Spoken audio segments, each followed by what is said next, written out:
Beijinhos, até já. Bom passeio pela Lourinhã. Eu não sei se o polvo engorda, mas agora vamos falar de obesidade e o cuidado que devemos ter. O polvo engorda, Soutor? Não.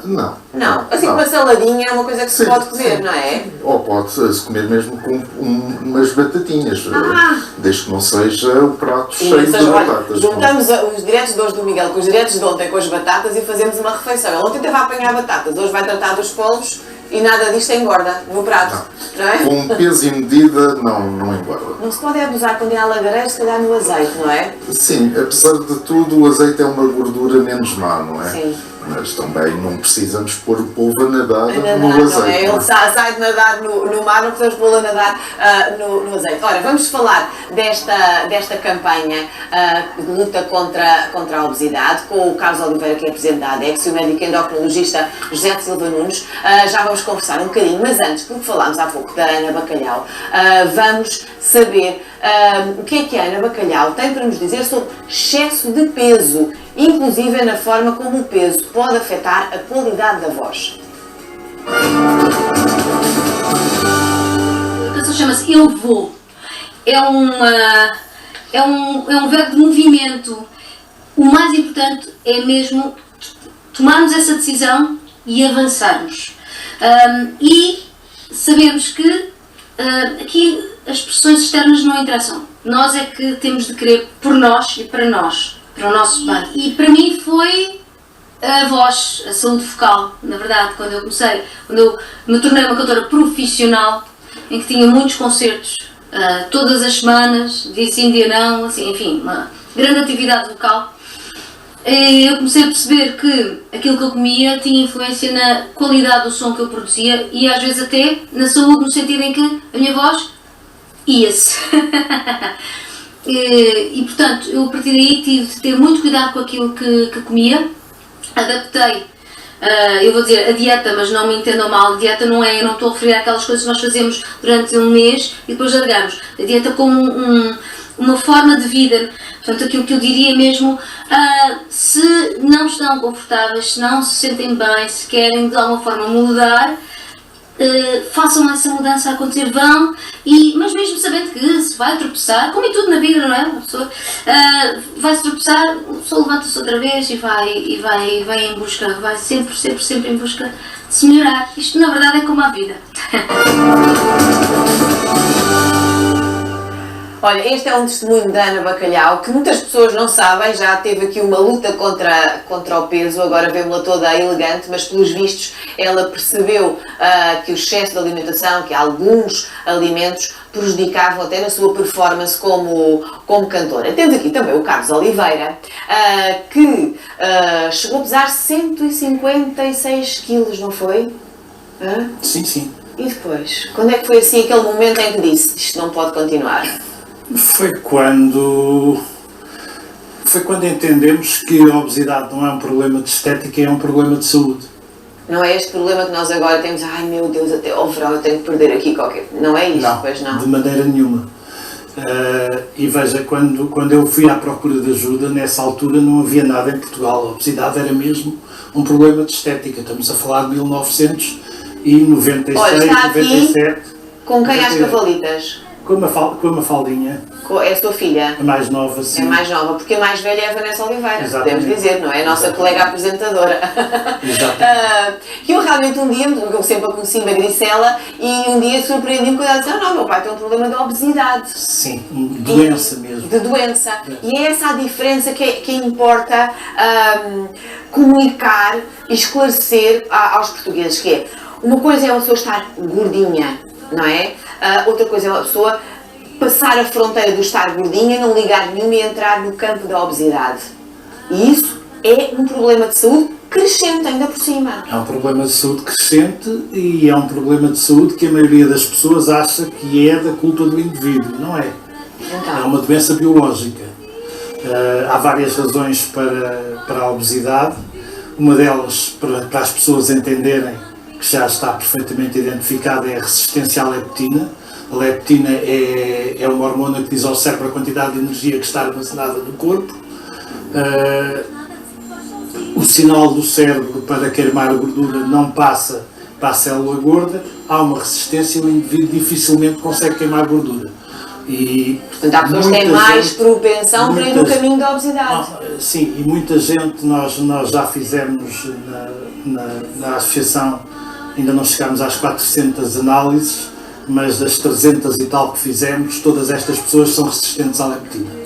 Olha, isso é um elemento novo que se calhar muitas pessoas nunca ouviram falar e tira-lhes a carga da culpa, não é? Não, a culpa, não tem que tirar a carga da culpa, as pessoas têm que entender que o controle da doença é da sua responsabilidade.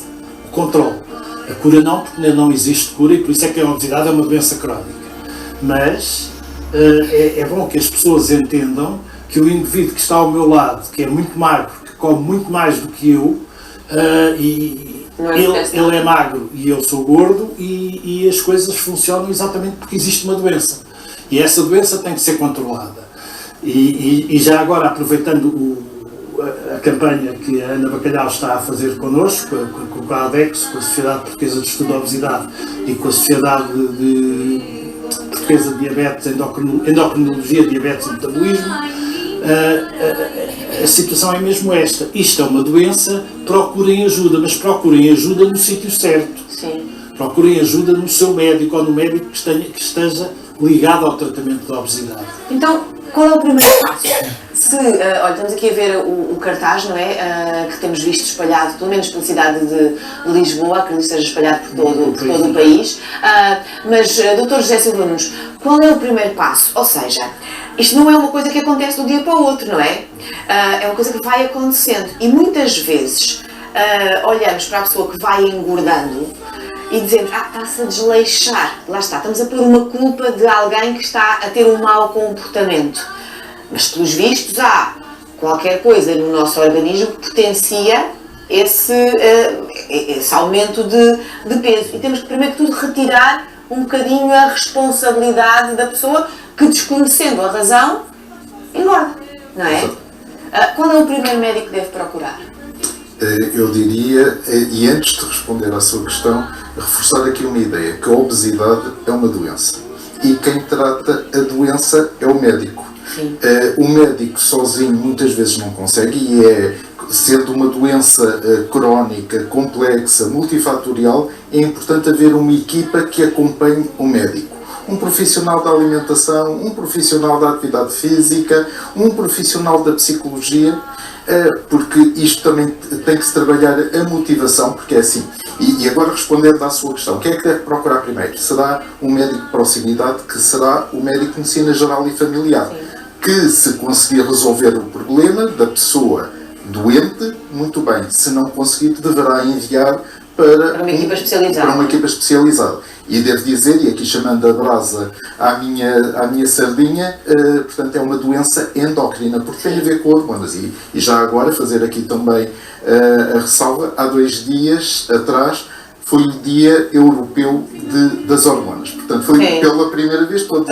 Tivemos o Dia da Obesidade, não é? Luta contra a obesidade, e agora o Dia das Hormonas. E no fundo há aqui uma ligação muito importante, que às vezes nós pomos a culpa no estômago e esquecemos muito da carga hormonal que comanda também o nosso organismo, não é? Já agora, porque falou no estômago, o estômago também é uma glândula endócrina, porque produz uma hormona que é a grelina. E a grelina é a chamada hormona da fome, porque quando o estômago produz grande quantidade de grelina, portanto há um estímulo, ou a melhor até um hiperestímulo para a pessoa comer. Portanto, nomeadamente, há cirurgias que são feitas em que há eliminação da parte do estômago onde é secretada essa hormona, que diminui a quantidade de grelina que é secretada pelo estômago. O que é facto é que nós andamos há anos a dizer que aquela pessoa desleixou-se, está gorda, anda a comer muito, e as pessoas que estão gordas a dizer: eu acho que até com a água engordo, com o ar engordo, eu já fiz esta dieta, já experimentei aquela. No fundo, às vezes até fazem autênticos atentados ao seu organismo por causa das dietas.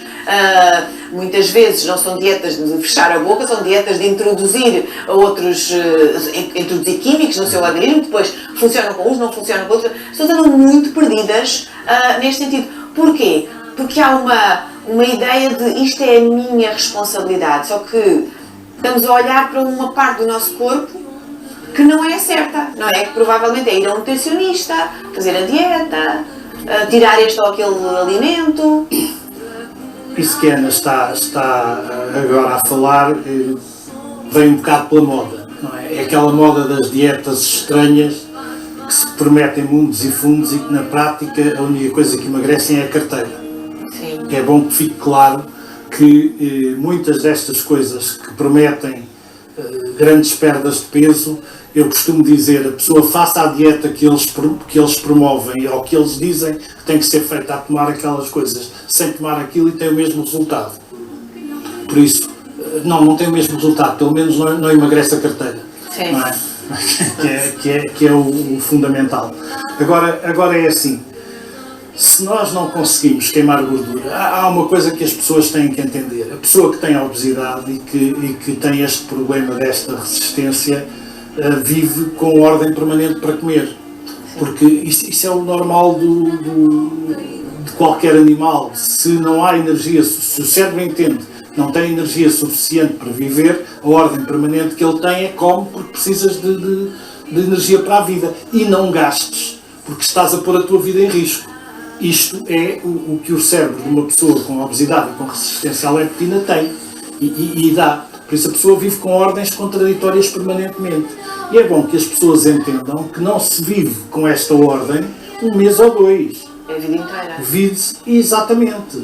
A pessoa que tem este problema vive. Oh Carlos, e como é que foi consigo? Quando é que começou, com que idade é que começou a entrar aqui naquela fronteira já que é difícil voltar para trás?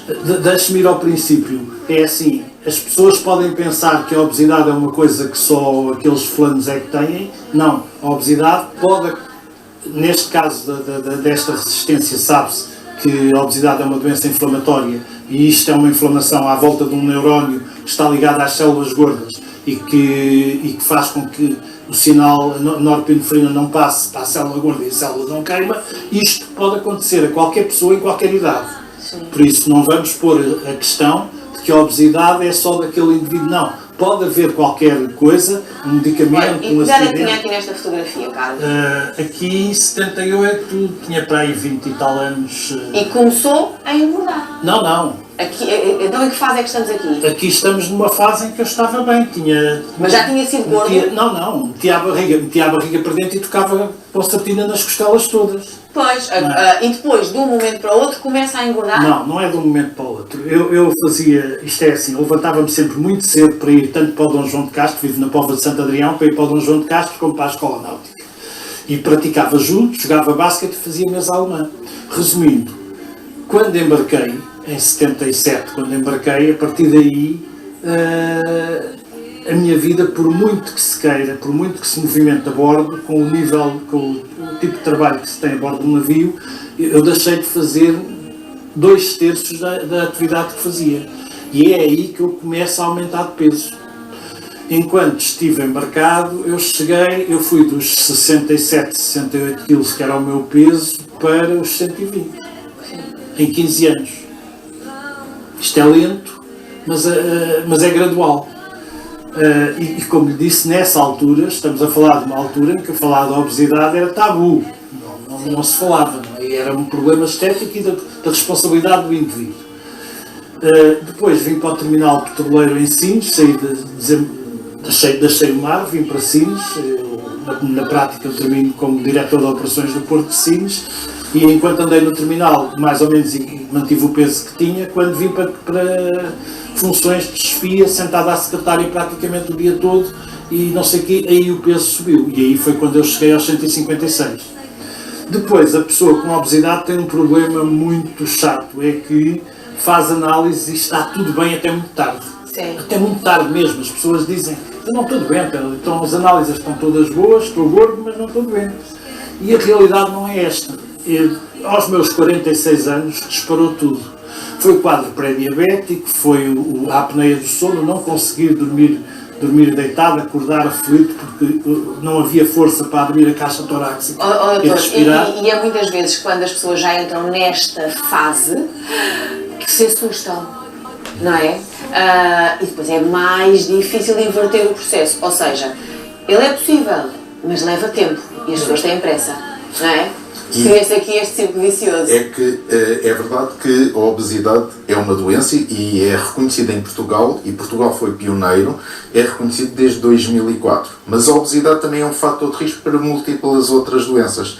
À cabeça, a diabetes tipo 2 e as doenças cardiovasculares. Só que, como o comandante Carlos Oliveira dizia, quando a pessoa faz análise, até as análises podem estar boas. Porque são as análises erradas. Faz aquelas análises de rotina, não é? Porque se fizesse um bocadinho mais fundo, não é? análises específicas que se fazem em termos de investigação, ver-se-ia que as análises não estavam normais, nomeadamente quando se analisa o chamado processo inflamatório subclínico, porque a obesidade é um estado inflamatório. Por exemplo, é por essa razão que as pessoas, e agora ainda estamos na reta final, espero eu, mas da pandemia de Covid, as pessoas obesas pertenciam ao grupo de altíssimo risco, porque elas já de si têm um processo inflamatório subclínico. Portanto, no fundo, havia uma chamada tempestade de citocinas. Citocinas são esses produtos inflamatórios que criavam aquele quadro que, infelizmente, muitas vezes terminava numa fatalidade. Acabaram por morrer por causa do Covid, mas porque já tinham esse quadro inflamatório da obesidade latente. Exato, já e o partiam vírus de um foi só patamar. lá pôr assim a pedrinha para transbordar. Foi pôr ali o fósforo para acabar com. Eu gostava de continuar esta conversa, mas o Carlos sabe melhor que ninguém que o tempo de televisão é muito limitado, mas eu acho que fica aqui mais uma chamada de atenção. A obesidade é uma doença, não é uma questão estética, é uma doença que temos que estar atentos, que temos que reagir antes de ser tarde demais e procurar a equipa médica certa e não paliativos de última hora. Muito rapidamente, só para falar deste livro, Carlos. Nós tivemos 2 campanhas no Dia Nacional. A da Ana Bacalhau, que o objetivo é dizer procure ajuda especializada, e temos o segundo lançamento deste livro. Sim. Com um outro objetivo. Nós vamos oferecer, isto é no sistema na nossa campanha do Stop Bullying, nós vamos oferecer 1000 livros a 1000 escolas para tentar diminuir o bullying nas escolas primárias em Portugal. Estamos a tentar que o Sr. Ministro da Educação se sensibilize para nos ajudar a chegar às outras 4000 escolas, porque a Associação não tem dinheiro para isso. Mas é importante porque fica a segunda campanha que não é de agora que os meninos mais gordinhos também eram vítimas de bullying, e hoje em dia mais ainda. Portanto, não podem ser vítimas de bullying. Por outro lado, têm que os pais estar atentos à evolução e os professores à evolução desta, muitas vezes os auxiliares que estão nas cantinas também. A evolução desta doença. Muitíssimo obrigada. Eu acho que esta mensagem é sempre importante de passar. Estamos a ficar num país com uma taxa de obesidade cada vez maior. Obrigada aos dois, também à Ana Bacalhau, que dá a voz por esta campanha, com esta música que estivemos a ouvir em fundo. E também a Ana Bacalhau é uma das cantoras convidadas para um grande espetáculo no Altice Arena, que vai acontecer em breve e que se propõe a ajudar os hospitais da Ucrânia com a angariação de fundos na compra do seu bilhete. Veja.